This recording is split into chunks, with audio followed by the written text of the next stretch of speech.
ہے علم کا ستارہ حضرت عتیق احمد، گلشن کو جو نکھارا حضرت عتیق احمد۔ السلام علیکم ورحمۃ اللہ وبرکاتہ۔ بسم اللہ الرحمن الرحیم۔ الحمد للہ رب العالمین،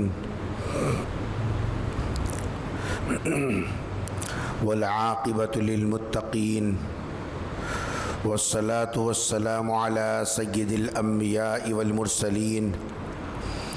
لا الہ الا اللہ الحلیم الکریم، سبحان اللہ رب العرش العظیم، الحمد للہ رب العالمین۔ قال اللہ تبارک و تعالی فی کلامہ المجید والفرقان الحمید، فاعوذ باللہ من الشیطان الرجیم، بسم اللہ الرحمن الرحیم۔ ومن یتق اللہ یجعل لہ مخرجا وَيَرْزُقْهُ مِنْ حَيْثُ لَا يَحْتَسِبُ۔ وقال تعالی وَابْتَغِ فِي مَا آتَاكَ اللَّهُ الدَّارَ الْآخِرَةَ۔ وقال تعالی وَعِبَادُ الرَّحْمَنِ الَّذِينَ يَمْشُونَ عَلَى الْأَرْضِ هَوْنًا۔ صدق اللہ العظیم۔ قال النبی صلی اللہ علیہ وسلم ان اللہ لا ينظر الى صورکم ولا الى اجسادکم، رواہ مسلم۔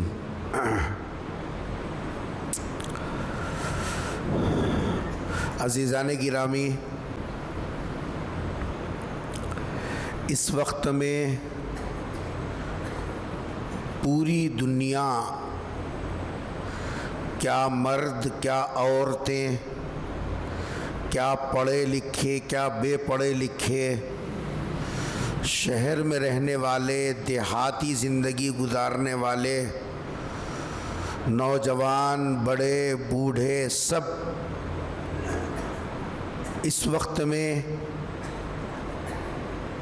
اپنی دنیا کو سنوارنے اور اپنے ظاہر کو بنانے اور اپنے مسائل کو حل کرنے پر پورا زور لگا رکھے ہیں۔ ہماری 24 گھنٹے کی بھاگ دوڑ کسی بھی ایک فرد کی اگر جانچی جائے تو ہمارے بستر سے اٹھنے سے لے کر بستر پر جانے تک ہماری فکروں کا محور، ہماری کوششوں کا رخ وہ یہ ہے کہ کسی طریقے سے ہمارا ظاہر درست ہو جائے، ہماری دنیا وہ ہمارے قابو میں آ جائے۔ ان فکروں میں ہماری راتیں بھی ہیں، ہمارے دن کے اوقات بھی ہیں، ہمارا مال بھی اسی میں لگ رہا ہے، ہماری صلاحیتیں اسی میں کھپ رہی ہیں۔ لیکن تماشا یہ ہے کہ مرض بڑھتا گیا جوں جوں دوا کی۔ جتنے مسائل کو اور دنیا کے معاملات کو حل کرنے کے لیے جتنی تدبیریں اختیار کی جا رہی ہیں، جتنے مشورے لیے جا رہے ہیں اور جتنے اقدامات کیے جا رہے ہیں، مسائل ہمارے سدھرنے کے بجائے، دنیا ہماری بننے کے بجائے، ظاہر ہمارا درست ہونے کے بجائے الٹا ہماری دنیا بھی، ہمارا ظاہر بھی ہمارے لیے درد سر بنا ہوا۔ ہاتھ کو درست کرتے ہیں تو پیر ہاتھ سے نکل جاتا ہے، پیر کی فکر کرتے ہیں تو ہاتھ سے نکل جاتا ہے۔ اس وقت میں عجیب کشمکش ہمارے اپنی زندگی کے اندر 19-20 کے فرق کے ساتھ ہم دیکھ رہے ہیں۔ سوال یہ ہے کہ آخر ایسا کیوں ہے؟ اس کا جواب اگر غالب کے زبان میں دیا جائے، جو انہوں نے میر تقی میر کے بارے میں کہا تھا، میر بڑے سادہ جو ٹھہرے، میر جو بڑے سادہ ٹھہرے، جس کے سبب سے بیمار ہوئے اسی عطار کے بیٹے سے دوا لیتے ہیں۔ جن اسباب کی وجہ سے ہماری زندگی کے مسائل بگڑ رہے ہیں، ہم اسی کو مسئلے کا حل سمجھ کے اسی کے پیچھے پڑے ہوئے۔ اس لیے ہمارے مسئلے سدھرنے کے بجائے، سلجھنے کے بجائے، ہمارے مسئلے مزید بگڑ رہے ہیں۔ اس لیے ایسے حالات میں اگر ہم تھوڑا سا انصاف پسندی کے ساتھ اگر ہم جائزہ لیں، اس وقت میں ہماری روزگار کا جو مسئلہ ہے اتنا پیچیدہ بن کر رہ گیا۔ اعلیٰ سے اعلیٰ تعلیم حاصل کرنے کے بعد، بہتر سے بہتر فن رکھنے کے بعد آدمی بے روزگار ہے۔ گھر کے اندر پڑھے لکھے فن رکھنے والے 5 ہیں تو 1 کو کام ہے، 4 خالی بیٹھے ہیں، انتظار میں ہیں، اور گھر پر قرض چڑھتا جا رہا ہے۔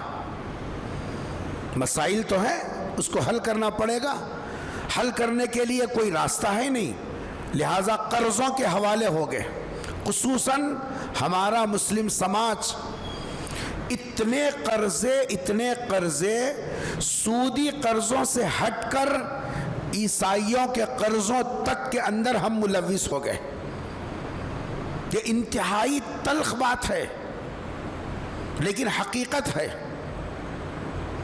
عزت ہماری اس وقت میں اپنی بیوی کی نظر میں بھی ہماری عزت نہیں ہے، اور اولاد کی نظر میں بھی ماں باپ کی عزت نہیں ہے۔ روزگار کا مسئلہ ویسا ہے، عزت کا مسئلہ ایسا ہے۔ اس وقت میں خود آدمی کو اپنی عزت کا بھی خیال نہیں ہے۔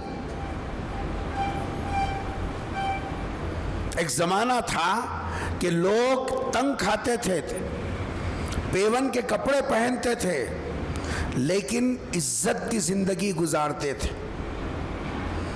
اس وقت میں تنگ کھانے کا مسئلہ بھی نہیں ہے، پیون کے کپڑوں کا تو تصور بھی ختم ہو گیا، لیکن زندگی عزت کی نہیں ہے، بے عزتی کی زندگی۔ اگر ہم موٹی زبان میں بولے، یہ صاحب جو ہے ذلت کی زندگی گزار رہا ہے۔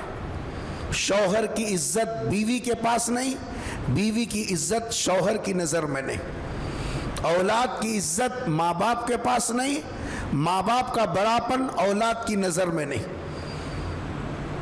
رشتہ داریوں کے اندر کوئی کسی کو بڑا سمجھنے کے لیے تیار نہیں ہے۔ ہر وہ بچہ جو چلنے کے لائق ہو گیا وہ اپنے آپ کو بڑا سمجھ رہا، خاندان کے کسی بڑے کو بڑے سمجھنے کے لیے تیار ہی نہیں ہے۔ کیا عزت ہے؟ ایک زمانہ تھا کہ ایک اکیلا خاندان کا بڑا پورے خاندان کے لوگوں کی گائیڈنگ کرتا، کچھ بات کہہ دی سب کے سب عمل کرتے تھے کیونکہ خاندان کے بڑے بولے، یہ عزت تھی۔ آج کہاں عزت ہے؟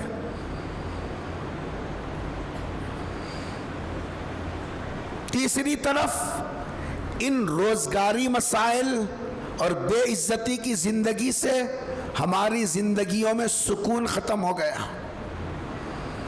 غور کر کے دیکھو، سکون کسی پہلو ہماری زندگی میں نہیں ہے۔ آدمی پیٹ بھر کے کھایا تو بھی سکون نہیں ہے، بھوکا ہے تو بھی سکون نہیں ہے، اپنوں میں رہ رہا تو بھی سکون کی زندگی نہیں ہے، اکیلا رہ رہا تو بھی سکون کی زندگی نہیں ہے۔ زندگی سے سکون ختم ہو گیا۔ اور چوتھی چیز آپس کے جو تعلقات ہیں. ایک زمانہ تھا ایک زبان کی بات پر دوسرا پوری زندگی اس کے اوپر بھروسہ کرتا تھا. آج ہمارے آپس کے تعلقات، دوست پر بھروسہ کرنے تیار نہیں، پڑوس پر اعتماد کرنے تیار نہیں، رشتہ دار کے ساتھ جیسا بھروسہ کرنے کے لیے تیار نہیں. ہمارے تعلقات بھی اتنے کشیدہ، سامنے الگ ہمارا رخ ہے اور پیچھے ہماری زبانیں کچھ اور ہیں. یہ ہے اس وقت میں ہمارے حالات. اور ہم ان مسائل سے نکلنے کے لیے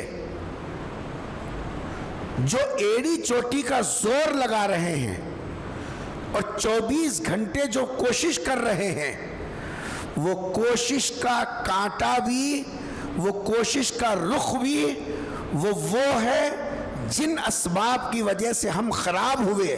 ہمارا روزگار ہمارے ہاتھ سے گیا، ہماری زندگی کی عزت ہمارے ہاتھ سے گئی، ہمارا زندگی کا سکون غارت ہوا، ہمارے تعلقات جس وجہ سے خراب ہوئے، ہم اسی کو دوا سمجھ کے بیٹھے ہیں اور اسی پر تکیہ لگا کے بیٹھے ہیں.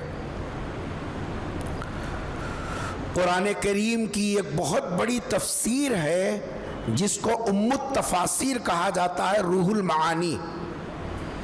علامہ آلوسی رحمت اللہ علیہ نے تقریباً 30 موٹی جلدوں میں اللہ کے کلام کی تفسیر لکھی.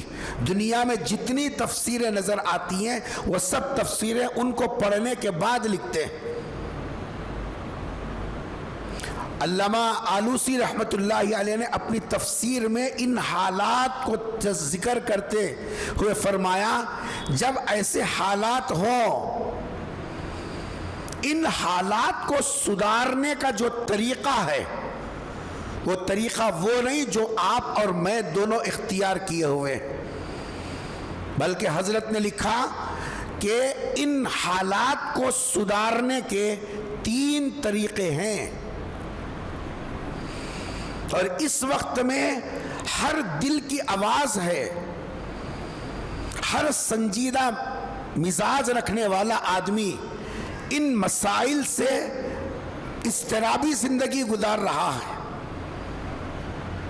حضرت نے لکھا، اگر کوئی یہ چاہتے ہیں کہ اپنی زندگی کے اندر روزی کا مسئلہ، عزت کا مسئلہ، سکون کا مسئلہ، تعلقات کا مسئلہ، یہ سب آدمی کے لیے مسئلہ بن کر نہ رہے، اس کے لیے ٹینشن کا سبب نہ ہو، اس کے لیے بے چینی اور بے قراری پیدا کرنے والے چیزوں میں نہ ہو، علامہ آلوسی رحمت اللہ نے فرمایا کہ 3 کام کرو، تمہاری زندگی کو تم دیکھو گے کہ تمہاری زندگی سے یہ روزی کی فکر، یہ بے عزتی کی ذلت، یہ بے قراری کی زندگی، یہ آپس میں ناچاخیوں کے مسائل خود بخود ختم ہو جائیں گے. حضرت نے لکھا، پہلا کام، من عمل لآخرتہ کفاہ اللہ امر دنیاہ. پہلا کام اور پہلی بات یہ ہے کہ جس کو اختیار کرنے سے ہماری یہ ظاہری دنیا کے یہ تمام مسائل حل ہوتے ہیں، ان کا پہلا طریقہ یہ ہے، من عمل لآخرتہ. آدمی اپنی زندگی کی فکر دنیا کو نہ بنائے بلکہ اپنے عمل کی سوئی کے کانٹے کو آخرت کی طرف گھمائے. من عمل لآخرتہ. آپ کی زندگی کا ہر عمل، آپ کی زندگی کی ہر حرکت، آپ کی تدبیر کا ہر قدم آخرت کو سامنے رکھ کر اگر کریں گے، آخرت کو بنیاد بنا کر قدم اٹھائیں گے، آخرت کو مطمئن نظر رکھ کر قدم اٹھائیں گے. فرمایا کفاہ اللہ امر دنیا ہو، اللہ تبارک و تعالیٰ اس کے دنیا کے تمام معاملات کو حل فرما دیں گے. اگر آدمی کی بھاگ دوڑ دنیا دنیا دنیا اگر یہ ہو تو یہ آدمی کی زندگی میں کبھی سکون نہیں آ سکتا. حضرت ابراہیم بن ادہم رحمت اللہ علیہ جو خراساں کے علاقے کے بادشاہ تھے، ظاہر بات ہے بادشاہ کا کر و فر، ان کی زندگی کا عیش، جی صاحب ان کے زندگی گزارنے کا معیار، رات اور دن کے اوقات گزارنے کا معیار عام آدمی کے مقابلے میں کئی اور ہوتا ہے. ایک مرتبہ اپنے محل کی چھت پر بیٹھے تھے رات میں، اچانک کچھ لوگوں کے چلنے کی آواز آئی. ابراہیم نے پوچھا کون ہے؟ آواز جہاں سے چلنے کی بھاگ دوڑ کی آواز آ رہی تھی وہاں سے آواز دی گئی ہمارا اونٹ گم ہو گیا، ہم یہاں تلاش کر رہے. ابراہیم بن ادہم رحمت اللہ علیہ نے فرمایا ارے کم عقلو، تمہارا اونٹ تو تمہارے کھیت میں گم ہو گیا، تمہارا جانور تو تمہارے محلے میں گم ہوا، شاہی محل کے چھت پر تمہارا گم شدہ اونٹ یہاں کیسے مل سکتا؟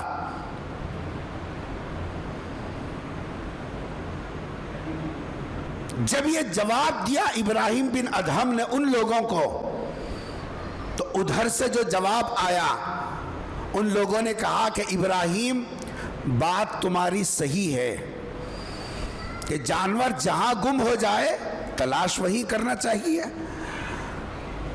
ظاہر بات ہے کہ بھاگا ہوا بھگوڑا اونٹ کتنی دور بھی بھاگے شاہی محل کے حد میں آ نہیں سکتا، حد میں آیا تو محل کے چھت پر چڑھ نہیں سکتا.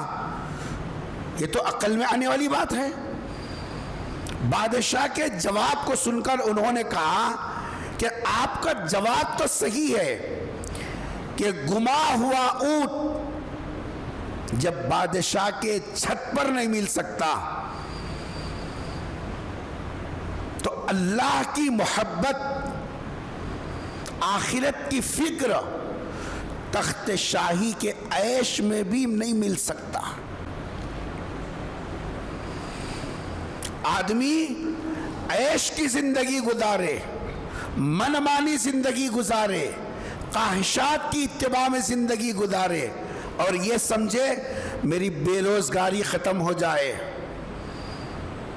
میری زندگی عزت والی ہو جائے، میری زندگی میں سکون آ جائے، میرے تعلقات صحیح ہو جائیں. حرام حلال ایک کر کے کھا رہے ہو، عیش کے اندر زندگی گزار رہے ہو، آخرت کو بھول کر زندگی گزار رہے ہو تو زندگی میں روزی میں برکت کیسے آئے گی؟ زندگی میں عزت کیسے آئے گی؟ زندگی میں ٹھہراؤ اور سکون کیسے آئے گا؟ غور کرو. آج ہم اپنے سگے بھائیوں کا حق مار کے کھا رہے ہیں،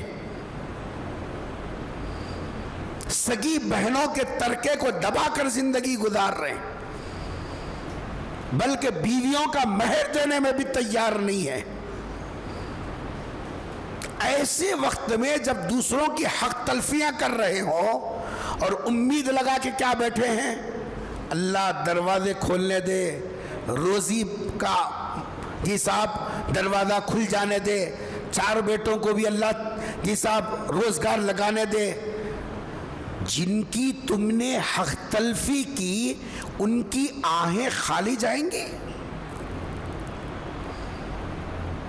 ان کی آہیں خالی جائیں گی. جن کا حق تم نے مارا، ان کے دل سے نکلا ہوا درد، ان کے منہ سے نکلی ہوئی ایک آہ تمہاری زندگی کے عیش کو بھسم کرنے کے لیے کافی ہے۔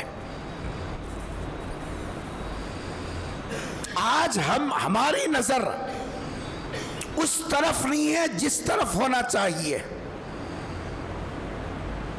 اور ہم یہ سمجھ رہے ہیں کہ ہماری عزت ہو، ہماری زندگی میں سکون آئے، اسباب عیش تو گھر میں بھر لیا، اے سی بھی لگا لیا، گدے بھی لا لیے، دیواریں بھی چمکا دی، فرش پہ فرش یہ پتھر لگا کے یہ اچھا نہیں ہے وہ لگاؤ، وہ اچھا نہیں ہے یہ لگاؤ، جی وہاں کا اچھا نہیں ہے یہاں کا لگاؤ، فرش پہ فرش بدلتے چلے جا رہے ہیں، رنگ پہ رنگ کیے جا رہے ہیں، سامان پہ سامان لائے جا رہے ہیں، لیکن بستر پہ جانے کے بعد سکون کی 2 گھڑی کی نیند نصیب نہیں۔ وجہ کیا ہے؟ وجہ وہی ہے جو علامہ آلوسی رحمت اللہ علیہ نے لکھا، ہم نے دنیا کو حاصل کرنے کے لیے ہر وہ قدم اٹھایا جو نہیں اٹھانا چاہیے تھا، اور آخرت کو بھلا کر زندگی گزاری۔ کبھی کسی دن دماغ میں یہ نہیں آیا میں جس سگی بہن کا ترکہ دبا کر ہوں، ایک دن آخرت میں حساب ہوگا، جن چھوٹے بھائیوں کا حق دبا کر میں اپنی پوزیشن بنا رہا ہوں، کل کے دن اللہ کے سامنے حساب دینا پڑے گا۔ میں جن کی عزتوں کو اچھال رہا ہوں، جن کو بدنام کرنے کے لیے 24 گھنٹے پوری جیسا طاقت جھونک رہا ہوں، کل کے دن اللہ کے سامنے آخرت میں پوچھ ہوگی، یہ فکر نہیں ہے۔ کیا فرما؟ من عامل لآخرتہ، جو اپنے اعمال کو آخرت کی نظر سے درست کر لے، جو بھی قدم اٹھائے یہ سوچے میں یہ قدم اٹھا رہا ہوں، کل کے دن آخرت میں اس کا مجھے حساب دینا۔ جس کی زندگی میں یہ معیار آ گیا، اللہ کا وعدہ ہے کفاہ اللہ امر دنیا ہو، اللہ تعالیٰ دنیا کے جتنے کام اس کے خراب ہو رہے ہیں اللہ درست فرما دیں گے۔ زندگی کا سکون تو رابعہ بصریہ کی زندگی میں دیکھو، کتنی تنگ زندگی، اتنے فقر و فاقے کی زندگی، صبح کھائے تو شام نہیں، کئی دن روزے سے نکل جاتے تھے، اتنی فقیرانہ سادی زندگی گزارنے کے بعد اتنی سکون کی زندگی گزاری۔ بڑے بڑے علماء رابعہ بصریہ کی شاگردی میں بیٹھ کر روحانیت کو سیکھا کرتے تھے۔ کیا چیز تھی؟ دنیا نہیں تھی ان کے گھر میں، عیش و آرام کے اسباب نہیں تھے، ان کے پاس جب کوئی تحفہ لے کر آتے، رابعہ کہتی یہ تحفوں سے مجھے کیا لینا دینا، تم دیے بھی تو خوشی نہیں دیے بھی تو رنج نہیں، کیونکہ یہ تو آج رہا کل خراب ہو گیا، اب رہا تھوڑی دیر میں خرچ ہو گیا، اس سے کیا خوش ہونا؟ خوش تو اس وقت میں ہوں گی جب ہمارے عمل سے اللہ راضی ہوگا، خوشی تو اس وقت میں ہوگی۔ تو پہلی بات علامہ آلوسی رحمت اللہ علیہ نے لکھا، اگر ہم یہ چاہتے ہیں کہ ہماری زندگی میں سدھار آئے، ہمارے دنیاوی مسئلے حل ہوں، ہماری روزی کے لیے اللہ دروازے کھولیں، ہماری عزت پھر سے بحال ہو، ہماری زندگی میں سکون آئے، ہمارے تعلقات کشیدہ نہ ہو بلکہ جی صاحب عزت والے ہوں، فرما کہ اپنا ہر عمل آخرت کو سامنے رکھ کے کرو۔ دوسری بات جو ارشاد فرمائی، غور کرنے کی بات ہے، دوسری بات یہ ارشاد فرمائی، من صلح سریرتہ، من صلح سریرتہ اصلح اللہ علانیتہ۔ دوسری بات یہ ارشاد فرمائی کہ دیکھو تمہارے مسائل اسی وقت میں حل ہو سکتے ہیں جبکہ تمہارا اندرون 3 برائیوں سے پاک ہو۔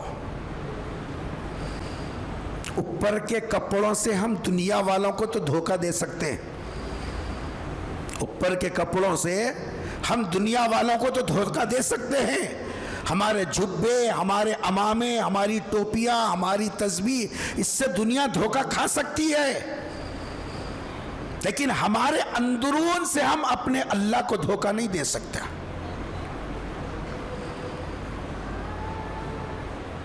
فرما کہ اگر ہمارا اندرون درست ہو جائے اور اندر 3 خرابیاں نہ ہوں۔ نمبر 1 حسد، اگر ہم اس کو اپنی زبان میں بولے تو دیکھ جلو پنا، کسی کو کھاتا پیتا نہیں دیکھ سکتے، کسی کو کماتا نہیں دیکھ سکتے، کسی کا سکون نہیں بھاتا، کسی کا اچھا نہیں دیکھ سکتے، دیکھ جلو پنا۔ دوسرا کینہ رکھنا، دل کے اندر میل رکھنا، دوسروں کے تعلق سے منفی سوچ رکھنا، انہیں ایسا ہے بیٹا، انہیں ایسا ہے، انہیں ویسا ہے، دل میں کینہ رکھنا۔ اور تیسرا اکڑ، تکبر، انانیت۔ یہ 3 ایسی خطرناک بیماریاں ہیں جو دل کے نور کو بجھا دیتے ہیں۔ کیا فرمایا؟ علامہ آلوسی رحمۃ اللہ علیہ فرماتے ہیں من صلح سریرتہ، سریر کہتے ہیں باطن کو، دل کو، دلی کیفیات کو۔ خطبے میں نے جو مسلم شریف کی روایت نقل کی، اس میں پیغمبر صلی اللہ علیہ وسلم نے فرمایا کہ اللہ تبارک و تعالی ہماری ظاہری شکل و صورت کو نہیں دیکھتے، وَلَكِنْ يَنْظُرُ إِلَىٰ قُلُوبِكُمْ وَنِيَّاتِكُمْ، تمہارے دل میں کیا ہے اللہ اس کو دیکھتے ہیں۔ قرآن نے کہا وَلَكِنْ يَنَالُهُ التَّقْوَىٰ مِنْكُمْ، تمہارے دل کی کیفیت پر اللہ کی نظر ہوتی ہے، اسی پر ثواب، اسی پر سزا، جیسی نیت ویسا اثر، جیسا صفائی ویسا بدلہ۔ آج غور کر کے دیکھیں، یہ ہمارا جو اندرون ہے، جس کو باطن کہتے ہیں، کیا ان خرابیوں میں اٹا نہیں پڑا ہے؟ لت پت ہے، اوپر سے سینٹ مار لے کے خوش ہو رہا ہوں، میرے جیسا کوئی بھی نہیں ہے، جبکہ اندر کسی کا اچھا ہوتا ہوا دیکھ نہیں سکتے۔ کوئی اگر ہمارے برابر کا گھر بنا لیا، اس کے ٹوہ میں رہیں گے، پرمیشن لے کو بنایا، ویسید بنایا، اپنی جگہ مت بنایا، آگے بڑھ کو بنایا، نقشہ پلان پورا جی صاحب سبمٹ کرا نہیں کرا، یا سامنے جھک کے جی صاحب فرشی سلام کریں گے اور پیچھے سے جا کے بلدیہ میں اپلیکیشن دیں گے، سامنے میاں بھائی ہیں، کنے کو کٹ کر رہی، کیوں؟ آنکھیاں جل رہی، نیند نہیں آ رہی، کیسا کر رہا، کیسا کر رہا، حسد۔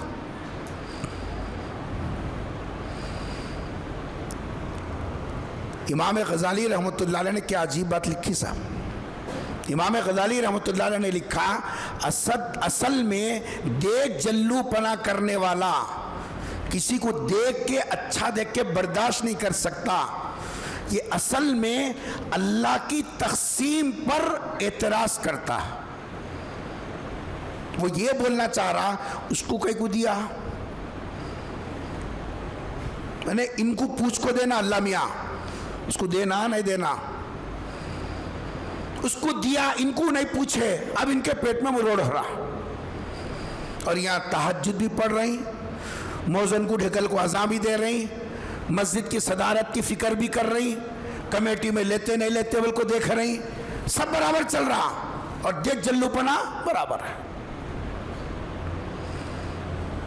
اب آپ بتلائیے کیسا اللہ عزت دے گا یہ حسد رکھ کر؟ قرآن پڑھیے، قرآن ہم نے تو مردوں کے واسطے رکھ دیا قرآن، اب وہ مردوں کا بھی ختم ہو گیا، وہ اب کوئی بھی نہیں پڑھ رہے۔ پہلے تو بھی کم سے کم مسجد میں آ کو آدھا گھنٹہ بیٹھ کو ہتھیلیاں مار کو بھگ جاتے تھے، اب وہ بھی نہیں ہے، اب وہ بھی نہیں ہے۔ مسجد میں لانا، ڈبے رکھنا، چلے آنا، ختم۔ وہ موزن جانے، مسجد والے جانے، رکھ رکھ رکھ رکھ کو ڈبے، جی صاحب جب پارے اس کے اندر خراب ہو جاتے ہی، انہوں شعبان کی عید آتی نا، شب برات، اس دن سب پورے نوجوانہ، پورے محلے کے اصلی مسلمانہ پورے مسجد کو آنے والے رہتے، وہ ہیبت نہ پورے جتنے پارے خراب ہوئے، قرآن خراب ہوئے، پورے لپٹ کو اوپر لگ جا رکھنا، کانتوں لگ جا ڈال دینا، پھر نئے آتے بابا کے نام پہ ڈبے نئے نئے آتی ہیں، اب بس اتنا لانا رکھنا لگ جانا، لانا رکھنا لگ جانا، کوئی بھی نہیں پڑھ رہا۔ قرآن اٹھا کے دیکھو، 12ویں پارے میں اللہ تبارک و تعالیٰ نے حضرت یوسف علیہ السلام کا قصہ ذکر کیا، اور قرآن نے کہا احسن القصص، قیامت تک دنیا میں جتنے قصے ہوں گے ان تمام قصوں میں سب سے بہترین قصہ حضرت یوسف علیہ السلام کا قصہ۔ اللہ جس کو سب سے اچھا کہہ دے اس سے بڑھ کر کون جی صاحب ہو سکتا؟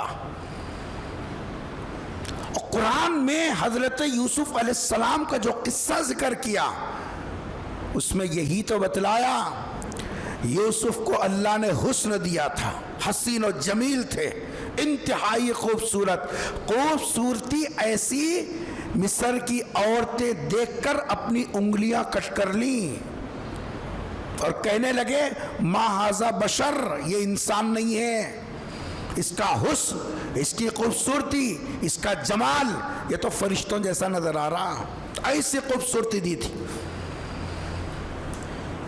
اس خوبصورتی کی وجہ سے بھائیوں میں، سگے بھائیوں میں جلن شروع ہو گئی، باوا ان کچھ قریب رکھتی، ان کچھ زیادہ دیکھتی۔ حسد کرنے والے کون ہیں؟ پرائے نہیں ہیں، اسی باپ کی کمائی کھانے والے ہیں بھائی۔ 10 بھائی مل کر، ایک کے دل میں نہیں 10 کے دل میں حسد پیدا ہوا، اور سب مل کر پلان ڈالے، باپ کے نظروں سے بہانہ کر کے حضرت یوسف کو لے گئے اور لے جا کر ایک کنویں کے اندر ان کو ڈال دیا، اور باپ کے سامنے جھوٹی کہانی سنا دی، کھیل میں لگے ہوئے تھے، بھیڑیا آیا اور کھا کر چلا گیا، اور جھوٹا کرتا بتا دیا خون لگا کر یہ ہے۔ حسد کیا بھائیوں نے۔ اس کے بعد حضرت یوسف کے لیے ان کے والد اتنا تڑپے ہیں، ایک باپ اپنی اولاد کے لیے جو تڑپتا ہے وہ باپ بننے کے بعد ہی سمجھ میں آتا ہے۔ اتنا تڑپے، اتنا روئے، آنکھوں کی بینائی چلی گئی، اتنا روئے۔ وَابْيَضَّتْ عَيْنَاهُ مِنَ الْحُزْنِ، قرآن کے الفاظ ہیں یہ، ان کے آنکھوں کی بینائی اور روشنی چلی گئی بیٹے کے غم میں، اور یہ 10 کے 10 بیٹے باپ کو تڑکتا، باپ کو بلکتا، باپ کو روتا ہوا دیکھنے کے باوجود ان کا حسد کم نہیں ہوا۔ ابا کو کسی کے دل میں یہ نہیں آیا ہمارا بڈھا باپ اتنا تڑپ رہا، کئی کو تڑپانا، لاکھوں بھائی کو سامنے کر دی، نہیں۔ حسد وہ چیز ہے۔ حضرت یوسف کو معلوم ہے ان کے ساتھ شرارت کرنے والے کون ہیں، بھائی ہے، مگر حضرت یوسف کا دل صاف تھا. حضرت یوسف کا دل صاف تھا. اللہ نے ایسا پانسا پلٹا، وہ یوسف مصر کے بادشاہ کو ملے اور مصر کے بادشاہ نے ان کو رکھا، اور ایسا اللہ تبارک و تعالیٰ نے نظام بنایا کہ یہ بھائی جہاں رہتے تھے وہاں قحط پڑ گیا، بارش بند، غلے اناج دانے دانے کو ترسنے لگے. اور غلہ لینے جب بادشاہ کے پاس آئے، غلہ دینے کی ذمہ داری حضرت یوسف کی بنی ہے. کاں کنویں میں ڈال کے خوش ہو گئے تھے، راستے سے کانٹا ہٹ گیا، پیڑا چلے گئی. لیکن وہی ہوتا ہے جو منظور خدا ہوتا ہے. مدعی لاکھ برا چاہے تو کیا ہوتا ہے، وہی ہوتا ہے جو منظور خدا ہوتا ہے. حسد کی وجہ سے جلنے والے جلے، لیکن اللہ کا جو فیصلہ تھا کہ یوسف کو تخت پر بھیجنا، بھیجا. یوسف کا دل کتنا صاف تھا دیکھو. جب بھائی غلہ لینے سامنے آئے، بھائیوں کے چہروں کو دیکھ کر پہچان لیا یہ پرارے کرم فرما ہے جنہوں نے مجھے باپ سے دور کر کے کنویں میں ڈال دیا تھا.